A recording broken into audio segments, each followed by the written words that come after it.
तर आज फळधारणा झालेले बोंड तयार झालेले कापसाचा जर विचार केला, परंतु मागच्या या 5 दिवसापासून सुरू असलेल्या पावसामुळे त्या ठिकाणी सर्व कापसातले म्हणजे झाडावरची जी बोंड आहेत ती जवळपास 25-25, 30-30 बोंड काढी झालेली आहेत। डोंगराच्या पायथ्याशी असलेले शेतीमध्ये 1 रुपयाचे उत्पन्न येणार नाही। जे शेतकऱ्यांच्या पाठीशी राहतील, शेतकरी त्यांच्या पाठीशी राहील। शिरपूर तालुक्यात सध्या 3 दिवसांपासून पावसाने हाहाकार माजवला आहे। दिवस रात्र मुसळधार पर्जन्यवृष्टी होत असल्याने जनजीवन विस्कळीत झाले आहे, तर नदी नाले तुडुंब भरून वाहत आहेत। तालुक्यातील वाडी परिसरात पावसाने अक्षरशः झोडपले असून शेकडो एकरवर लावलेली कापूस पिकाचे मोठे नुकसान झाले आहे। गेल्या 3 दिवसापासून मुसळधार पावसाने शेती पिकांचं मोठ्या प्रमाणात नुकसान केलेलं आहे। आपण या ठिकाणी शिरपूर तालुक्यातील वाडी या परिसरात आलेलो आहोत। आपण पाहू शकता या ठिकाणी कापूस या पिकाची लागवड केलेली आहे, परंतु गेल्या 3 दिवसापासून सुरू असलेल्या मुसळधार पावसाने अतिशय थैमान घातलं असून कापूस पिकाचं पूर्णपणे नुकसान केलेलं आहे। म्हणून एकदा पुन्हा शेतकरी राजा हवालदिल झालेला आहे। या ठिकाणी आपण पाहू शकतात कापूस काढणीला आलेला असताना पावसामुळे तो बाहेर निघत आहे आणि यामुळे शेतकऱ्यांचं फार मोठ्या प्रमाणात नुकसान होणार आहे।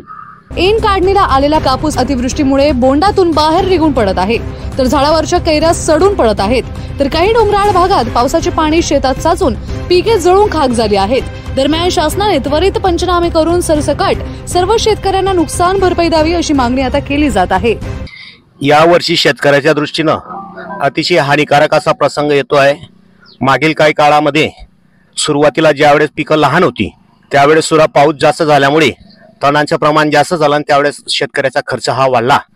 आज जर विचार केला तर आज फळधारणा झालेले बोंड तयार झालेले कापसाचा जर विचार केला, परंतु मागच्या या 5 दिवसापासून सुरू असलेल्या पावसामुळे त्या ठिकाणी सर्व कापसातले म्हणजे झाडावरची जी बोंड आहेत ती जवळपास 25-25, 30-30 बोंड काढी झालेली आहेत आणि झाडावरची पानं सुद्धा खलास झालेली आहेत।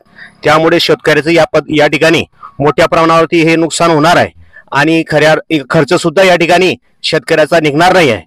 म्हणून आमच्या या शेतकऱ्यांना हमी भावापेक्षा जास्त भावाने कापूस हा विकला गेला पाहिजे आणि शेतकऱ्याचा हे झालेला खर्च हा निघाला पाहिजे। आणि आमची विनंती असेल शासनाला की यावर्षी झालेल्या पावसामुळे शेतकऱ्यांना परत नुकसान भरपाई मिळावी अशी मी आपल्याला या ठिकाणी सर्वानुमते विनंती करतो।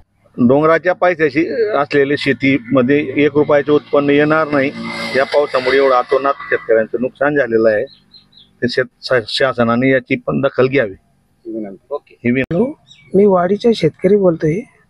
तर या 5-6 दिवसापासून अतिवृष्टी झाल्यामुळे शेतकऱ्याचं अतोनात नुकसान झालं आहे, तरी शासनाने याच्याकडे लक्षपूर्वक काळजी करावी।